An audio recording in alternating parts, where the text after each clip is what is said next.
테스트 마이크 테스트. 저 혹시 뭐 연습 필요한 곡 있습니까? 연습 필요한 곡 혹시 있으시면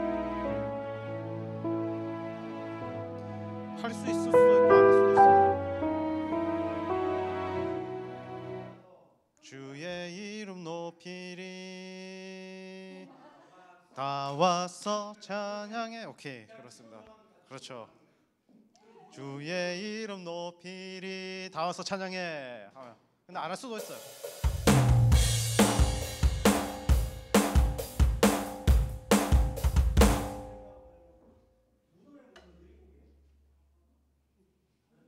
아니요. 무덤에 머물러 예수 내 구주 새벽 기다렸네. 예수 내 주 원수를 다 이기고 무덤에서 살아나셨네. 어두움을 이기시고 나와서 성도 함께 길이 다스리시네. 사셨네 사셨네 예수 다시 사셨네. 그냥 뭐 피아노에 맞춰서 따라오시면 될 것 같습니다. 예, 그럼 우리 잠깐 기도하고 우리 찬양하도록 하겠습니다. 기도하겠습니다. 거룩하시고 사랑과 은혜가 충만하신 하나님 아버지, 너무나도 감사합니다. 무덤에서 죄와 죽음 사망 권세 이기시고 부활하신 그 부활주일을 맞이하여 우리가 늦은 오후까지 하나님을 찬양하고자 이 자리에 나왔습니다. 우리의 육신은 약합니다. 우리의 힘으로도 할 수 없습니다. 성령님 도와주시옵소서. 그리하여서 성령님의 은혜 충만히 받고 돌아가는 귀한 시간 되게 주님 축복하여 주시옵소서. 우리 주 예수 그리스도의 이름으로 기도하옵나이다. 아멘. 4월 9일 오후 예배 오신 우리 성도 여러분, 주님의 이름으로 환영합니다. 우리 다 같이 찬송가 160장 무덤에 머물러 찬양하도록 하겠습니다.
박수 치면서 주의 이름 높이며 주를 찬양하도록 하겠습니다.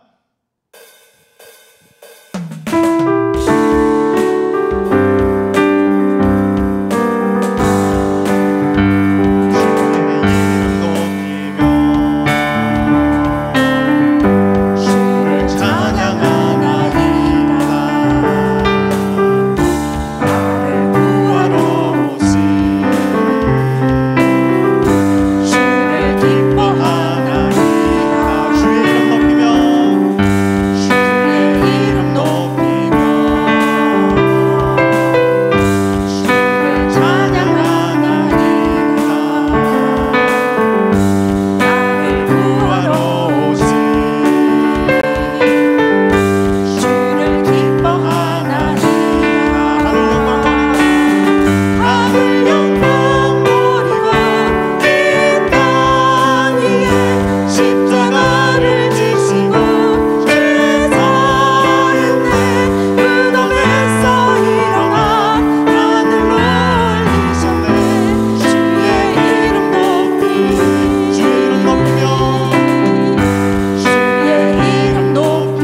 올려드리도록 하겠습니다.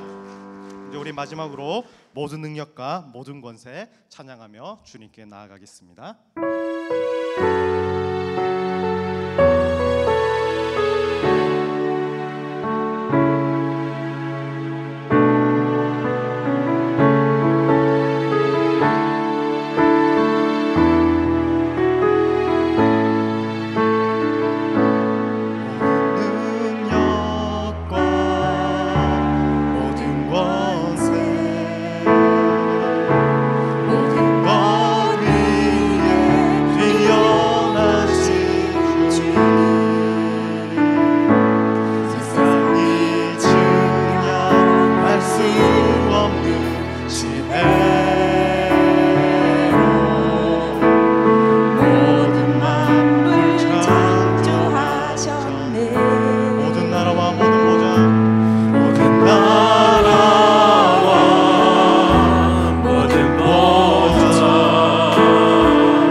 나를 위해서 십자가에 못 진 고통을 다 이기시고 부활하셔서 우리에게 구원을 이루신 그 주님을 기억하면서 오늘 특별히 부활주일로 주님 앞에 예배할 때에 정말 나를 위해서 십자가에 죽으시고 부활하신 그 주님을 내가 언제나 잊지 아니하게 하시고 우리의 입술을 통하여서 항상 나의 구주 예수님을 고백하는 주의 백성으로 살아가게 하여 주시옵소서. 각자 자신을 위해서 기도하시고 이 주일 오후 예배를 위해서 함께 같이 기도하겠습니다. 이 시간 우리가 다시금 주님 앞에 예배하기 위해서 모였습니다. 상도제일의 모든 성도들을 기억하시고 이 예배의 자리를 잊지 아니하게 하시며 함께 그 은혜를 누리고 은혜의 현장을 누비며 주님과 동행하는 모든 상도제일의 성도들 되게 해달라고, 이 오후 예배 가운데 함께 해달라고 우리 각자 자신을 위하여서 예배를 위해서 함께 같이 기도하시고 우리를 대표해서 이경학 권사님께서 기도해 주시겠습니다. 우리 다 같이 주님의 이름을 간절하게 한번 다 같이 부르고 기도합니다. 주여, 사랑하는 주님, 그렇습니다. 우리가 오늘도 정말로 주님을 바라보며 주의 은혜를 간절히 소망하며 주 앞에 나왔습니다. 특별히 나를 위해서 십자가를 지시고 모진 고난을 당하시며 이 모든 것들을 통하여서 다시금 부활하심을 통하여서 우리들 가운데 새 생명을 허락하시는 그 주의 은혜를 아버지 우리가 다시 한번 기억하면서 그 주님이 나의 주님임을 고백하며 그 주님의 이름을 붙잡고 살아가겠노라 하지만은 우리들 되어질 수 있도록 도와주시옵소서. 어떤 상황 가운데 있을지라도 어떤 여건 가운데 있을지라도 그 주님의 이름을 잊지 않은 자가 되게 하시며 그 주님의 이름을 붙잡는 자가 되게 하시고 그 이름에 능력 가지고 살아가는 자가 될 수 있도록 주여 인도하여 주시옵소서. 다른 사람이 아니라 나를 위한 십자가였음을 기억하게 하시고 다른 사람이 아니라 나를 위한 부활이었음을 기억하게 하시고 다른 사람이 아니라 나를 위하여서 일하셨던 그 모든 주님의 역사를 기억하면서 나의 구주 예수님을 고백하는 주의 백성으로서의 삶을 살아가는 아버지 내가 될 수 있도록 주여 인도하여 주시옵소서. 아버지 오늘 그 마음 가지고 다시 한번 이곳에 모였습니다. 특별히 아버지 우리들 가운데 예배를 허락하여 주시고 이 예배를 통해서 주님과의 친분 사이가 만남을 허락하여 주셨는데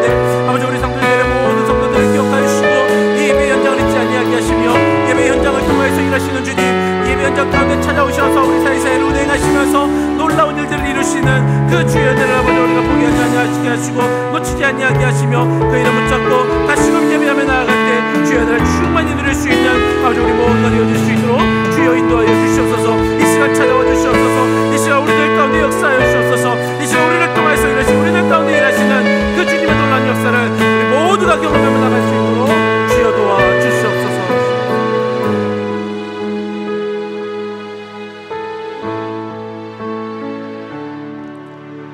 기도하겠습니다. 사랑이 많으신 하나님 아버지, 지난 고난중한 정교인 특세로 많은 은혜를 주심에 감사드립니다. 주님의 고난에 동참하며 주님의 부활에 대한 기쁜 소망을 가지고 살아가는 저희들 되게 하여 주시옵소서. 저희들은 허물과 죄로 가득 차 있습니다. 용서하여 주시옵고 하나님께서 부르심에 합당한 삶이 되게 하여 주시옵소서. 상도제일교회 지금까지 지켜주시고 주님의 선한 영향력을 가지고 복음을 전하는 저희들이 되게 하여 주시옵소서. 우리나라 정치와 경제가 어려운 가운데 있습니다. 주님께서 일일이 간섭하여 주시고 안정되게 하여 주시옵소서. 하늘을 위해서 기도합니다. 하나님 아버지께서 치료하여 주시고 건강하게 하여 주시옵소서. 세계에 흩어져 있는 선교사님들의 사역 위에 어려움이 없도록 주님께서 함께하여 주시옵소서. 식당 봉사와 주차장 봉사, 그 외에 보이지 않는 곳에서 묵묵히 봉사하시는 성도님들께 은혜 내려 주시옵소서. 이 시간에 말씀을 받습니다. 한가람 전도사님께 영육간에 강건하게 해주시고 하나님 말씀에 큰 은혜가 넘치게 하여 주시옵소서. 호산나 찬양대에 준비한 찬양을 하나님께 드립니다. 영광 받아 주시옵시고 덧는 이로 하여금 위로와 은혜와 평강이 넘치게 하여 주시옵소서. 예수님 이름으로 기도합니다. 아멘.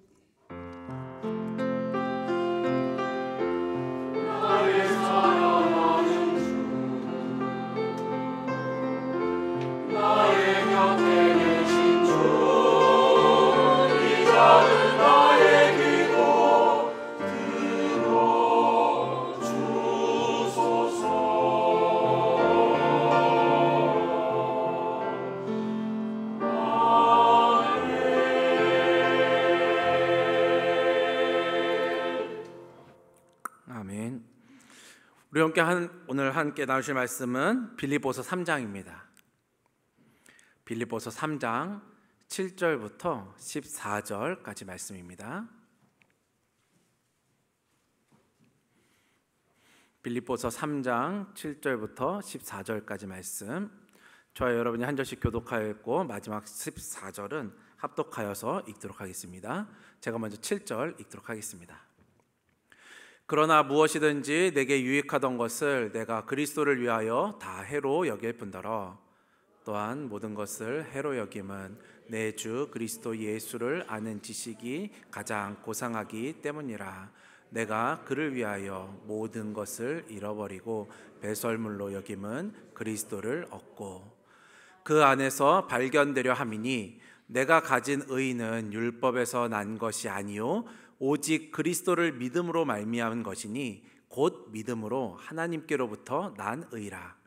내가 그리스도와 그 부활의 권능과 그 고난에 참여함을 알고자 하여 그의 죽으심을 본받아 어떻게 해서든지 죽은 자 가운데서 부활에 이르려 하노니 내가 이미 얻었다 함도 아니요 온전히 이루었다 함도 아니라 오직 내가 그리스도 예수께 잡힌 바 된 그것을 잡으려고 달려가노라.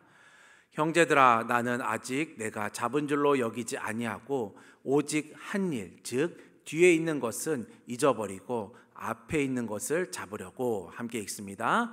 표대를 향하여 그리스도 예수 안에서 하나님이 위에서 부르신 부름의 상을 위하여 달려가노라. 아멘.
박수 올리도록 합니다.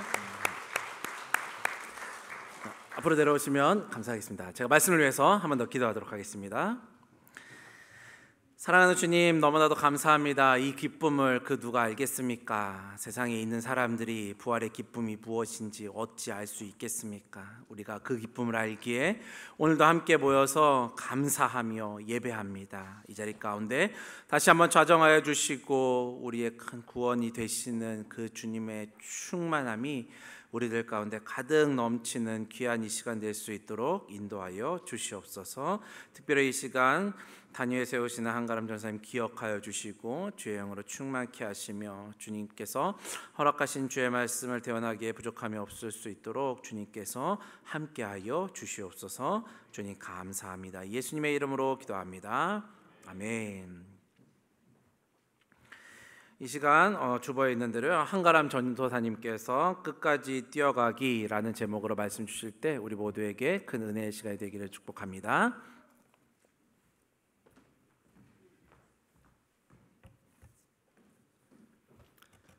네, 할렐루야.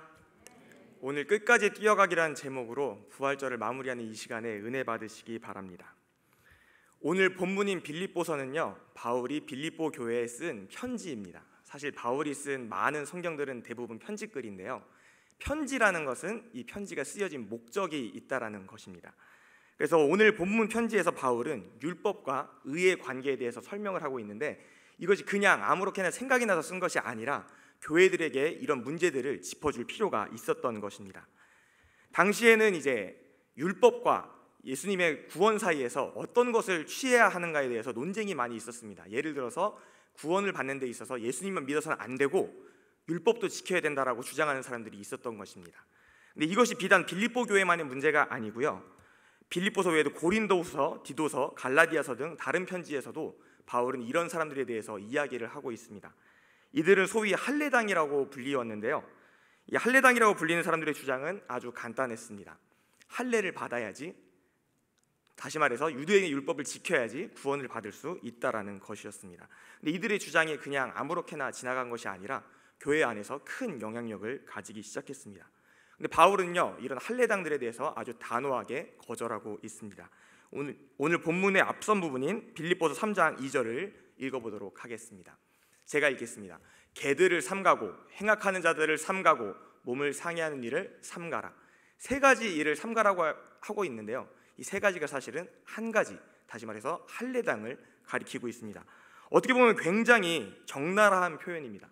개, 행악하는 자들, 몸을 상하게 하는 일. 그래서 바울은 점잖게 그런 것들은 별로 그렇게 유익하지 않습니다라고 돌려 말한 것이 아니라 매우 직접적으로 그런 것들은 단호하게 거절해야 된다라고 말하고 있는 것입니다. 사실 율법 자체가 나쁜 법은 아닙니다. 왜냐하면 율법도 하나님이 주셨기 때문이죠. 그런데 이 율법은 하나님이 무엇을 기뻐하시는지 잘 나타내고 있습니다. 그럼에도 불구하고 율법이 우리에게 저주가 된 이유는요, 이 율법이 너무나도 완전하기 때문입니다. 그리고 우리가 너무나도 불완전한 인간이기 때문입니다. 우리는 불완전한 인간이기 때문에 율법이 요구하는 바를 모두 지킬 수가 없습니다. 이 완전히 지켜야 되는데 이 완전이란 말이 굉장히 중요합니다. 율법은 수많은 조항들이 있는데요, 이 수많은 조항 등의 조항 가운데 단 하나라도 지키지 못하면 전체를 지키지 못한 것과 같습니다. 다시 말해서 율법은 100% 지켜야 되는 것이지 99%도 99.99%도 99.999%도 안 되는 것입니다. 그렇지만 우리는 불완전한 인간이기 때문에 이 율법을 100% 완전하게 지킬 수가 없습니다. 우리는 연약한 육체를 가진 죄인이기 때문입니다. 그런데 한때 바울도 이 육체를 신뢰하던 사람이었습니다. 빌립보서 3장 4절부터 6절에서 바울은 자신의 과거사를 이렇게 말하고 있습니다. 그러나 나도 육체를 신뢰할 만하면 만일 누구든지 다른 이가 육체를 신뢰할 것이 있는 줄로 생각하면 나는 더욱 그리하니, 나는 8일 만에 할례를 받고 이스라엘 족속이요 베냐민 지파요 히브리인 중에 히브리인이요 율법으로는 바리새인이요 열심으로는 교회를 박해하고 율법의 의로는 흠이 없는 자람. 네, 이처럼 바울은 굉장히 자기 자신에 대해서 대단했다는 것을 말을 하고 있습니다. 또 이런 비슷한 이야기를요, 한두 번 한 게 아니라 사도행전 22장 3절과 갈라디아서 1장 13절에서 14절에서도 동일하게 이야기하고 있습니다. 나는 유대인으로 길리기아 다소에서 났고 이성에서 자라 가말리알의 문화에서 우리 조상들의 율법에 엄한 교훈을 받았고 오늘 너희 모든 사람처럼 하나님께 대하여 열심히 있는 자라. 네, 넘겨주세요. 내가 이전에 유대교회에 있을 때 행한 일을 너희가 들었거니와 하나님의 교회를 심히 박해하여 멸하고 내가 내 동족 중 여러 연갑자보다 유대교를 지나치게 믿어 내 조상의 전통에 대하여 더욱 열심히 있었으나. 네, 이처럼 바울은 자신의 과거를 이야기하면서 자신이 굉장히 율법을 잘 지키는 사람이고 굉장히 유대인 중에 유대인이라고 이야기를 하고 있습니다. 사실 바울이 교회를 처음에 박해했던 이유도 이것 때문입니다. 왜냐하면 바울은 자기 자신을 믿었기 때문이에요. 자기는 그럴 만하다고 생각했기 때문입니다. 다시 말해서 바울은 교만했기 때문에, 자기의 육체를 신뢰했기 때문에 교회를 박해했던 것입니다. 근데 이런 바울이 오늘 본문에서 오직 단 한 가지, 예수 그리스도를 아는 것이 더 낫기 때문에, 그 유익에 어떤 것도 비할 수 없기 때문에 이전에 가졌던 이 모든 것들을 배설물과 같이 버려버리고 오직 주님만을 따라간다고 이야기를 하고 있습니다. 도대체 무엇이 바울을 이렇게 바꿔놓았을까요? 도대체 무엇이 바울을 이렇게 만들었을까요? 그것은 바로 부활에 대한 바울의 믿음이었습니다. 오늘 오후 부활에 대한 바울의 믿음, 두 가지로 나눠서 살아남과 살아냄에 대해 이야기를 들음으로써 바울이 어떤 믿음을 가졌는지, 또 우리는 어떤 믿음을 가져야 할지 말씀을 듣도록 하겠습니다. 첫 번째는 우리가 가져야 될 믿음은 살아남에 대한 믿음입니다. 바울이 그동안 가졌던 것, 육체의 신뢰를 모두 버릴 수 있었던 것은 그리스도를 믿었기 때문입니다. 예수님은 우리를 대신해서 십자가에 못 박혀 죽으셨습니다. 우리를 대신해서 죄와 저주 가운데 죽으셨습니다. 왜냐하면 우리는 아무것도 할 수 없기 때문입니다. 하나님이 주신 율법은 완전합니다. 완벽합니다. 그 어떤 것도 더할 것이나 뺄 것이 없습니다. 근데 불완전한 인간인 우리는 그 율법을 온전히 지킬 수가 없습니다. 우리는 교통법규도 솔직히 지키기 어렵잖아요. 저도 가끔 가다가 운전을 하다가 신호 이렇게 노란불일 때 서야 되는데 지나갈 때가 있습니다. 그러면서 죄책감을 느끼느냐? 그렇지 않습니다. 어쩔 수 없었어. 다 그렇잖아. 이것처럼 저희는 불완전한 인간이에요. 우리 안에서 이런 불완전한 것들이 계속해서 올라옵니다. 그렇기 때문에 이 완벽한 율법을 우리는 지킬 수가 없습니다. 지킬 생각조차 안 나요. 그렇기 때문에 우리는 이 율법으로는 구원을 얻을 수가 없는 것입니다. 그래서 예수님께서 이 인간의 몸을 입고 이 땅에 오셨습니다. 왜냐하면 우리가 지킬 수 없는 것을 예수님은 지킬 수 있기 때문이죠. 아무런 소망과 가능성이 없는 우리 인간을 위해서 예수님이 십자가에 못 박히셨습니다. 우리에게 가르침을 주시거나 그냥 모범을 보이기 위해서 오신 것이 아닙니다. 예수님은 죽기 위해 오셨습니다. 그리고 십자가에 못 박혀 죽으셨습니다. 우리를 대신해서 죽으셨습니다. 나를 대신해서 죽으셨습니다. 이 사실을 분명히 알아야 합니다. 율법은 선한 법이지만 이 율법을 우리가 지킬 수 없기 때문에 이 율법이 우리에게 저주가 되었습니다. 그래서 예수님은 이 저주를 대신 지시고요, 저주 가운데 죽으셨습니다. 갈라디아서 3장 13절을 제가 읽도록 하겠습니다. 그리스도께서 우리를 위하여 저주를 받은 바 되사 율법의 저주에서 우리를 속량하셨으니 기록된 바 나무에 달린 자마다 저주 아래에 있는 자라 하였음이라. 아멘.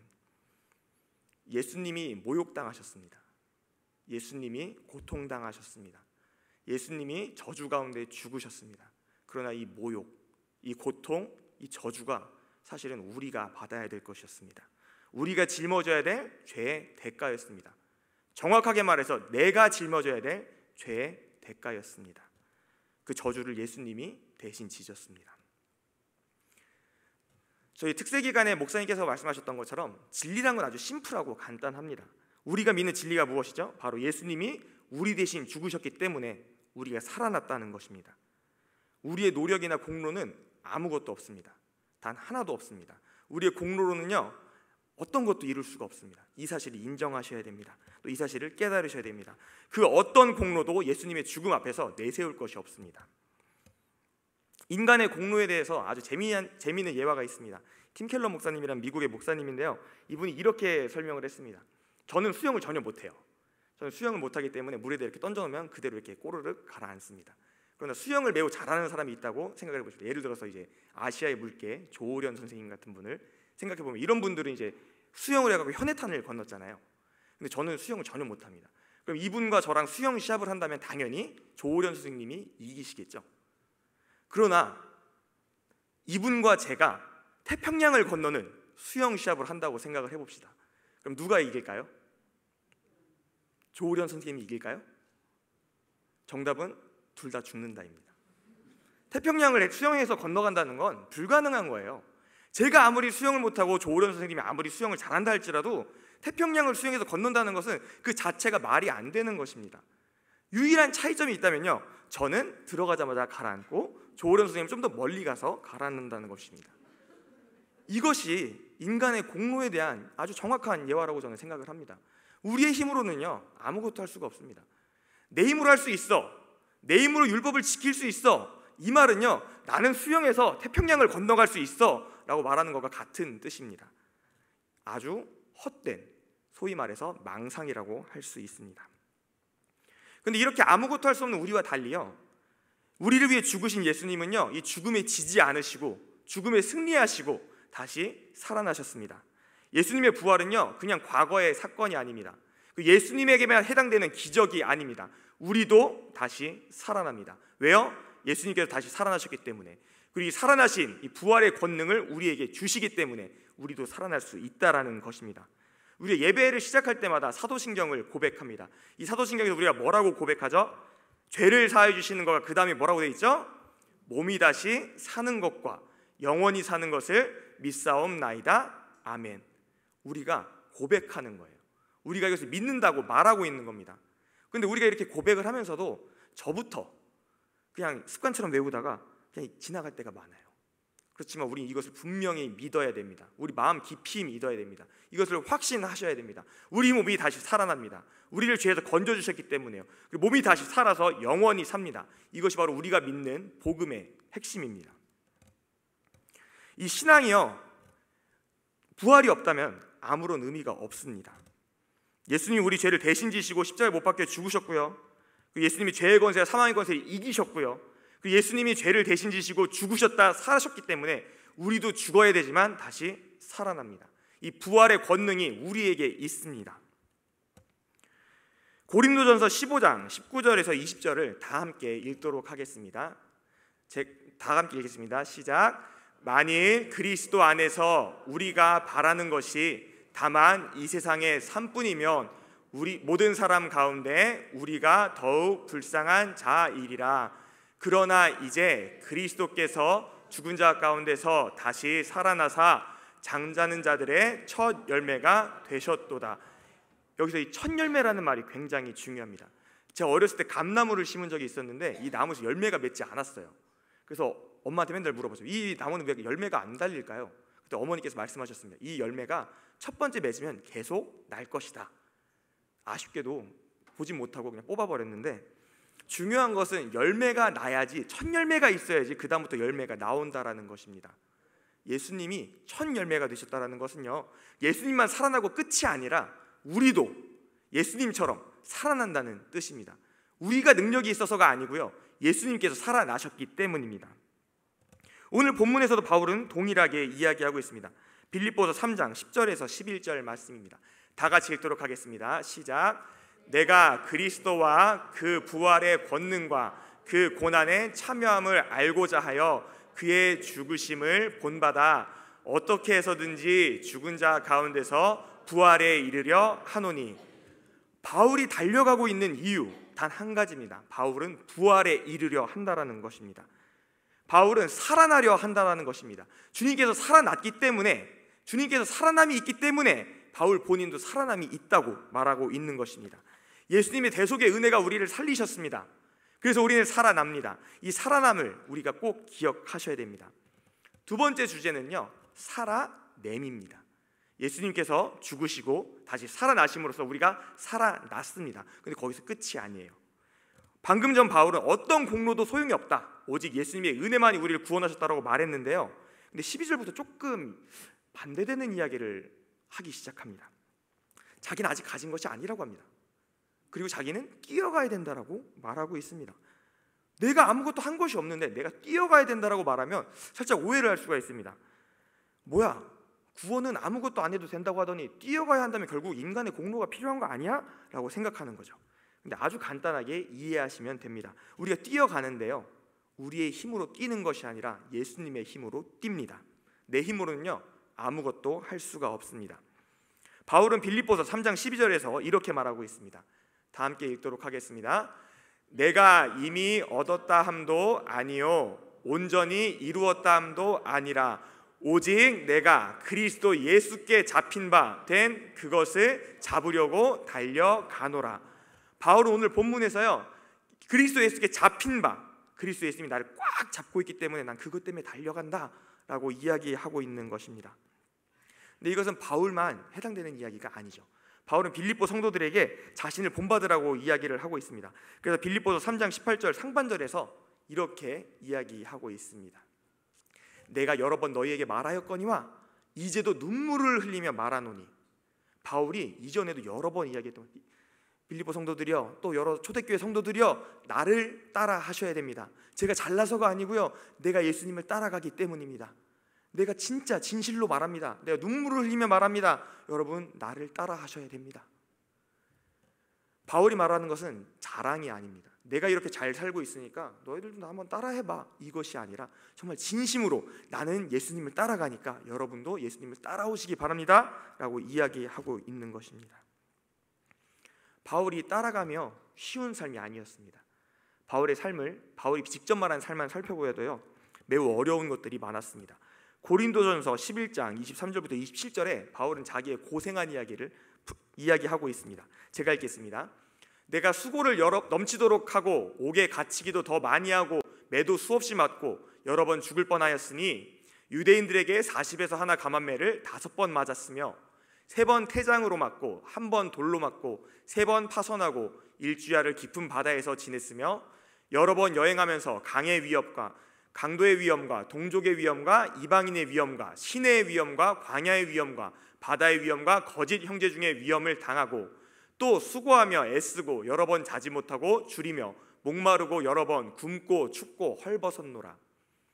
바울의 고생이 눈에 훤히 보이는 듯합니다. 근데 여기서 한 얘기가요 끝이 아닙니다. 바울은 멈추지 않았습니다. 바울은 끝까지 뛰어갔습니다. 왜 그럴까요? 바울은 복음을 따르는 삶을 살았기 때문입니다. 바울은 부활의 삶을 살았기 때문입니다. 우리 또한 바울을 따라 살아야 됩니다. 바울을 따라서 살라고 하니까 저기 막 광야로 나가서 막 구르고 막 나도 맞고 막 이런 것이 아니라요, 이전에 있던 것들을 다 벗어버려야 됩니다. 버리라는 것이 아니라 오직 예수 그리스도만 따라가야 되는 것입니다. 나머지 것들은 그냥 따라오는 거예요. 오직 복음만을 따라가야 됩니다. 이 살아남의 핵심은요 예수님의 고난에 참여하는 것입니다. 근데 우리는 어떻죠? 고난을 매우 싫어합니다. 그냥 싫어하는 수준이 아니고 좀 싫다 이런 수준이 아니고 적극적으로 아주 고난을 어떻게 하면 이게 피할 수 있을까 고민하면서 사는 것이 우리 사람들입니다. 그런데요 이 예수님의 고난에 참여하지 않으면 부활에도 참여할 수가 없습니다. 그래서 바울이 그리스도의 죽으심을 본받았던 것처럼 우리 또한 그리스도의 고난을 본받아야 합니다. 로마서 8장 17절에는 이렇게 말하고 있습니다. 다 같이 읽겠습니다. 시작. 자녀이면 또한 상속자 곧 하나님의 상속자요 그리스도와 함께한 상속자니 우리가 그와 함께 영광을 받기 위하여 고난도 함께 받아야 할 것이니라. 아멘. 예수님의 고난에 참여해야지 그 영광에 함께 참여할 수 있는 것입니다. 우리가 그 고난에 참여해야지 부활에 참여할 수 있는 것입니다. 우리는요 예수 그리스도로 인하여 고난을 당하고 있습니다. 왜냐하면 우리가 믿는 복음이 생각보다 그렇게 나이스하지 않습니다. 생각보다 그렇게 젠틀하지 않습니다. 우리가 소중히 여기는 십자가, 이것이 무엇이죠? 형벌의 도구, 저주의 상징입니다. 근데 우리는 이걸 가지고 굉장히 소중하게 여겨요. 피가 튀고 살이 찢어지는 잔인한 형벌이 십자가의 본질입니다. 근데 우리는 이것을 가지고 굉장히 소중히 여기고 있습니다. 세상 사람들이 보기에 이상한 거예요. 아니 이렇게 잔인한 형벌, 이렇게 이상한 거, 왜 이거를 그렇게 소중하게 여길까? 그것은 이 죽으심이 우리를 대속함이기 때문입니다. 그것이 아니라면 우리도 눈살을 찌푸렸을 거예요. 너무 잔인하다. 패션 오브 크라이스트라는 영화가 굉장히 논란이 됐던 적이 있습니다. 예수님의 삶이 우리는 논란이 없이 봤어요. 근데 세상 사람들이 보기에 저건 고어물이다, 좀 너무 피가 많이 나오고 너무 폭력적이다, 저런 것은 만들면 안 된다라고 말하는 사람들이 많이 있었습니다. 이것이 의미하는 바는요, 우리가 믿는 복음이 세상 사람들이 보기에 굉장히 이상하다라는 거예요. 그래서 세상 사람들은요, 이 복음을 싫어합니다. 이상하기 때문이죠. 잔인해 보이기 때문이죠. 말도 안 돼 보이기 때문이죠. 근데 이게 오늘날의 이야기뿐만 아니라 과거에도 똑같았습니다. 고린도전서 1장 22절에서 23절에는 이렇게 기록되어 있습니다. 제가 읽도록 하겠습니다. 유대인은 표적을 구하고 헬라인은 지혜를 찾으나 우리는 십자가에 못 박힌 그리스도를 전하니 유대인에게는 거리끼는 것이요 이방인에게는 미련한 것이로되. 아멘. 시대가 바뀌어도요, 이런 평가는 변하지 않습니다. 유대인들이 보기에는 징그러운 거예요. 거리끼는 거예요. 피가 튀고 살이 찢어지니까요. 그리고 헬라인들이 보기에는 이게 굉장히 어리석어 보이는 거예요. 아니, 자기가 죽어서 뭘 어쩌겠다고, 죽는다 그러냐? 이건 말도 안 된다. 세상 사람들을 똑같이 생각합니다. 지금도요, 이 복음이라는 것이 굉장히 어리석어 보이는 거예요. 말도 안 돼 보이는 거예요. 제가 대학에 다닐 때 토론 동아리에 들어가서 활동한 적이 있습니다. 이 자랑은 아닌데 후배들이 저를 굉장히 좋아했습니다. 제가 잘 지도를 해줬거든요. 근데 어느 날 이 동아리 모임을 이제 저녁에 정하고 있는데 수요일 저녁에 정하겠다라고 저에게 말을 했습니다. 그래서 제가 말했습니다. 안 돼. 나는 그날에 수요 예배 가야 돼. 그때 어떤 일이 벌어졌는지 아십니까? 그 자리에 있던 모든 후배들이 깜짝 놀란 거예요. 그러더니 저에게 이렇게 물어봤습니다. 선배, 무신론자 아니었어요? 저는 너무 황당하죠. 제가 술, 담배도 안 하고 또 밥 먹기 전에 기도도 했는데 이런 건 전혀 안 보고 있다가 제가 수요일날 교회 간다 그랬더니 선배 무신론자 아니었어? 라고 되물었던 겁니다. 왜냐하면 이게 이 친구들이 보기에 이성적이고 지혜로운 사람이라면 예수를 믿는다는 게 말이 안 되는 거예요. 신의 존재를 믿는다는 게 굉장히 말도 안 돼 보이는 거예요. 그래서 제가 토론을 잘 지도해 주니까 저 선배는 분명히 무신론자다라고 인식이 박혀 있었던 겁니다. 저는 이 일을 겪고 나서요, 이게 복음을 바라보는 세상의 관점이구나라는 사실을 깨달았습니다. 세상이 보는 복음이 이렇습니다. 굉장히 어리석어 보여요. 말도 안 돼 보여요. 비이성적으로 보입니다. 그러나 그것이 우리가 믿는 바입니다. 그것이 진리입니다. 예수님이 우리를 대신해서 죽으셨다라는 것이요, 우리에겐 너무나도 소중하고 너무나도 귀한 것이라는 것입니다. 우리는 그리스도로 인해서 고난을 당해야 됩니다. 예수님이 우리를 위해서 고난 당하셨던 것처럼요. 그렇지만 세상은 우리 믿음을 아주 얕잡아 봐요. 얼마나 얕잡아 보냐면요, 요즘 그 막 이단들에 대해서, 사이비들에 대해서 굉장히 관심이 높은데 이거 욕할 때, 이단 사이비를 욕할 때 교회도 싸잡아서 욕해요. 근데 이게 비단 잘못된 일부 교회를 같이 욕하는 것이 아니라요, 우리가 제대로 살 때도 그걸 굉장히 고깝게 봅니다. 저 위선자들, 저거 하는 거에 비해서 뭐 얼마 안 되는 거야, 저렇게 꼭 티를 내더라 라고 말하는 사람들이 생각보다 많습니다. 전 그래서 인터넷 댓글창을 보지 않습니다. 너무 마음 아프거든요. 아무리 교회가 좋은 일을 해도 거기 꼭 악플이 달려요. 교회 저 사람들 또 티낸다. 이것이요, 우리가 믿고 있는 이 복음의 현 주소입니다. 복음이 잘못돼서가 아니라요, 세상 사람들이 보기에 이 복음이 이렇게 우습게 보이는 겁니다. 아무것도 아닌 것처럼 보이는 겁니다. 그런데 만약에 세상이 아니라 우리가 복음이 아무것도 아닌 것처럼 산다면, 부활이 아무것도 아닌 것처럼 산다면요, 우리는 세상과 똑같은 사람이 되는 것입니다. 근데 우리는 고난을 싫어합니다. 고난을 싫어해요. 그래서 굉장히 할 수만 있으면 고난을 피하려고 합니다. 고난 당하기가 싫어서, 좀 점잖게 말해서 귀찮게 살기 싫어서, 좀 더 점잖게 말해서 피곤한 삶이 싫어서 고난을 피한다면요, 우리는 본질에서 벗어난 삶을 살고 있는 것입니다. 세상 사람과 다를 바 없는 삶을 살고 있는 것입니다. 고난이 없는 삶은요, 기독교적인 삶이라고 볼 수가 없습니다. 우리는 어떻게 살고 있습니까? 한번 돌아보시기 바랍니다. 그리스도의 고난을, 또 그리스도의 부활을 살아내고 계십니까? 오늘 이 시간 한번 돌아보시기 바랍니다. 우리는 대속의 은혜로 살아났습니다. 이것이 바로 살아남입니다. 예수님께서 우리를 살리셨습니다. 그래서 우리가 살아날 수 있습니다. 그래서 바울은요, 표대를 향하여 달려간다라고 오늘 본문에서 이야기하고 있습니다. 표대는 곧 목표입니다. 예수님께서 죽으시고 다시 살아나셔서요, 우리에게 표대를 제시하신 거예요. 자, 여기까지 따라와라. 그래서 우리는 이 표대를 향하여 달려가야 됩니다. 이 달려감이라는 게요, 바울은 운동선수의 이미지를 가져온 거예요. 그리스 로마 문화권에서 운동선수라는 거는 굉장히 영예로운 자리거든요. 많은 사람들이 알고 있기 때문인데, 그래서 이렇게 많은 사람들이 알고 있는 사례를 가져다가 달려간다라고 표현하고 있습니다. 근데 이 운동선수가 쉬운가요? 옛날에 황영조 선수나 뭐 이런 마라톤 선수들 보면 나이에 비해서 굉장히 얼굴이 많이 상해 있었습니다. 그래서 처음에는 웃으면서 넘겼어요. 저 사람 굉장히 노안이네. 근데 그게 아니라 굉장히 고생하기 때문에 그 사람들의 얼굴은 그 고생이 나타나는 것입니다. 달려간다라는 건요, 이렇게 고생스러운 것입니다. 이렇게 고난에 참여하는 것입니다. 설렁설렁 뛰어서는요 결코 표대에 다다를 수가 없습니다. 우리는 이 땅에서 천국의 삶을 산다라고 이야기하고 있습니다. 근데 이 삶이요 완전한 삶이 아니에요. 우린 천국의 삶을 이 땅에서 누리고 있지만 여전히 고난 당합니다. 여전히 힘듭니다. 여전히 괴로운 일들이 많이 있습니다. 우리 스스로 괴로운 것뿐만 아니라 세상에서 또 우리를 괴롭게 합니다. 우리가 믿는 복음을 낮잡아보고 아주 얕잡아보면서 깔아뭉갭니다. 그렇기 때문에 우리 마음은 괴로워요. 그렇지만 이 괴로움을 우리가 안고 가야 됩니다. 보기 싫다, 저건 일부의 문제야, 이렇게 피해서는요 우리는 부활의 삶을 살아낼 수가 없습니다. 여기서 오해하시면 안 되는 게, 우리가 뛰어가기 때문에 구원받는 것이 아니라 우리는 구원받았기 때문에 뛰어가는 것입니다. 예수님께서 이미 죽으셨잖아요. 우리가 뛰어가니까 예수님이 돌아가신 것이 아니라 예수님이 이미 2000년 전에 십자가를 지고 돌아가셨어요.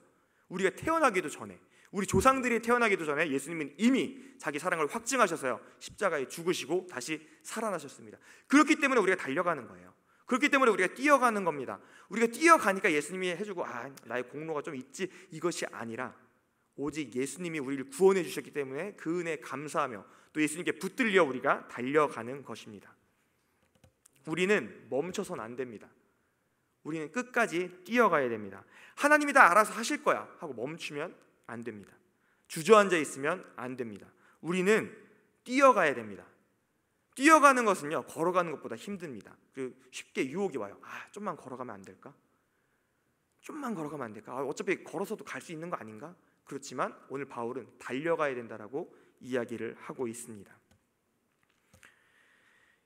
힘들어도 뛰어가는 삶, 이것이 바로 부활의 권능에 동참하는 삶입니다. 그리고 부활을 증거하는 삶입니다. 우리의 삶을 통해서 저들에게 보여줘야 됩니다. 저들은 아무것도 믿지 않아요. 눈에 보이는 것만 믿습니다. 그래서 우리는 보여줘야만 하는 것입니다. 우리의 삶을 통해 부활의 권능을 보여줘야만 되는 것입니다. 오늘은 부활절인데요, 부활절은 그저 과거에 있었던 예수님의 놀라운 사건을 기념만 하는 날이 아닙니다. 이 부활이 우리에게도 있습니다. 우리도 다시 살아나야 됩니다. 우리도 이 부활의 삶을 살아내야 됩니다. 살아나면서 멈추는 것이 아니라 살아내야지만 부활의 삶을 따라갈 수 있는 것입니다. 우리의 삶 가운데 부활의 권능이 있어야 합니다. 우리 삶 가운데 예수님의 고난과 부활이 함께 있어야 합니다. 우리는 표대를 향해서 달려가야 됩니다. 그리고 그들에게, 저 세상 사람들에게 보여줘야 합니다. 우리의 삶을 통해서 사람들에게 복음을 보여주고 또한 부활의 권능을 보여주는 오늘 하루가 되시길 바라고요. 또한 우리 삶이 되시길 바랍니다. 오늘 하루뿐만 아니라, 오늘 하루만이 부활절이 아니라 우리 삶을 통하여 우리 삶이 부활절이 되는 삶을 사시기 바랍니다. 말씀 요약하듯 보도록 하겠습니다. 첫 번째로 살아남입니다. 예수님의 부활로 인해서 우리가 살아났습니다. 그러나 우리는 여기서 멈출 수가 없죠. 두 번째는 살아냄입니다. 우리는 이 예수님의 부활로 인하여서 예수님의 고난에 동참하고 이 고난의 삶을 살아내야 됩니다. 이 사실을 기억하시면서요, 오늘 돌아가시면서 이 말씀들을 꼭 기억하시기 바랍니다. 기도하겠습니다. 살아계신 하나님 아버지, 은혜와 사랑을 감사합니다. 오늘 이 귀한 부활절에 모여서 주님 앞에 예배드릴 때 살아남을 감사하며 나아갑니다. 우리가 이 살아남에 감사하여서 오직 주님의 고난에 동참하여 살아낼 수 있도록 힘과 능력 더하여 주시고 오직 주님만 따라갈 수 있는 우리 상도제일교회 될 수 있도록 붙들어 주시고 인도하여 주시옵소서.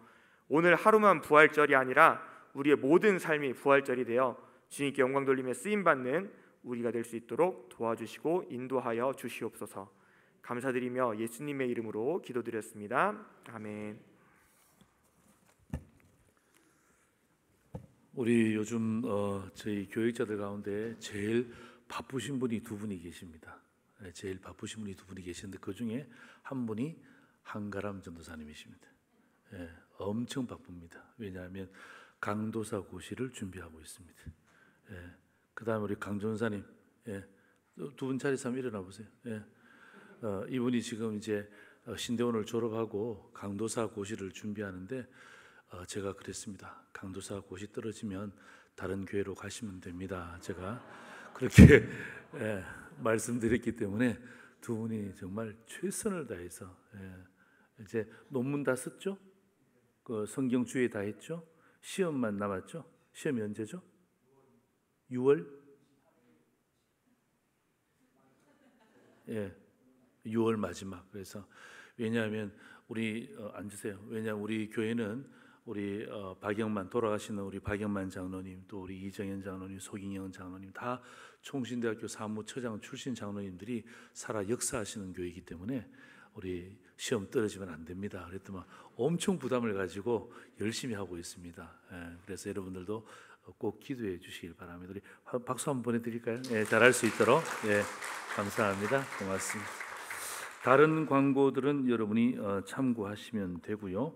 우리 특별히 우리 그 5월 2일 날 우리 2대 교구 우리 구역원들 우리 가는 부분들인데요. 손부득 권사님께서 이제 못 가시겠다. 자기는 97세가 돼갖고 못 가겠다고 했는데 오늘 식사하면서 제가 꼬셨습니다. 권사님, 제가 갈 테니까 가십시다. 그러니까 또 권사님이 식사하다가 목사님도 가세요? 그러시더라고요. 예, 저도 갑니다. 그래서 그럼 제가 가죠.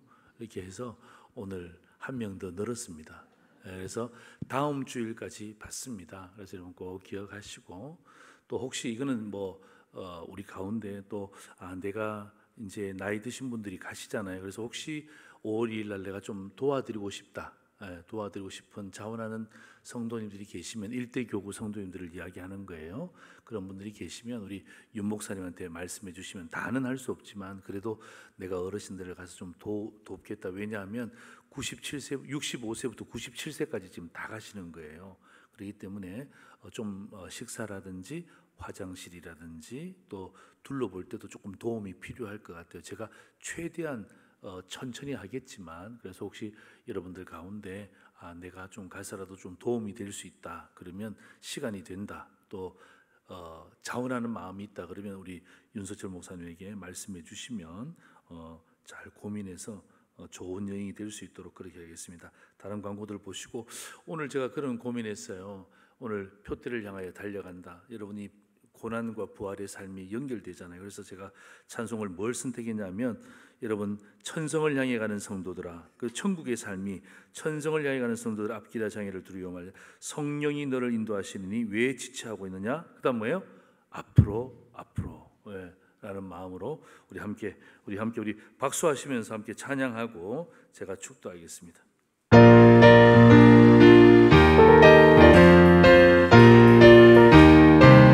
할렐루야. 천성을 향해 가는 성도들아 앞길의 장애를 두려 마라 성령이 너를 인도하시니 왜 지체를 하고 어떻게 간다고요?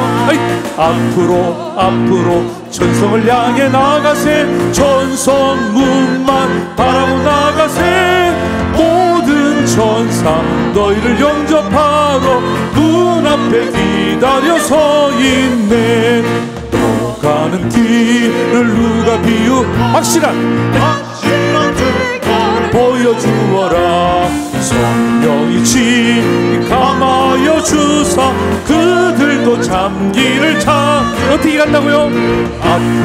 앞으로 천성을 향해 나가세 천성 문만 바라고 나가세 모든 천사 너희를 영접하러 눈앞에 기다려 서 있네 또 가는 길을 모두 가기 전에 내 손에 등검을 꽂지 말아라 저마귀 흉계 모두 깨뜨리고 끝까지 잘 싸워 이겨 어떻게 앞으로 천성을 향해 나가세 천성 문만 바라고 나가세 모든 천사 너희를 영접하러 문 앞에 기다려서 앞으로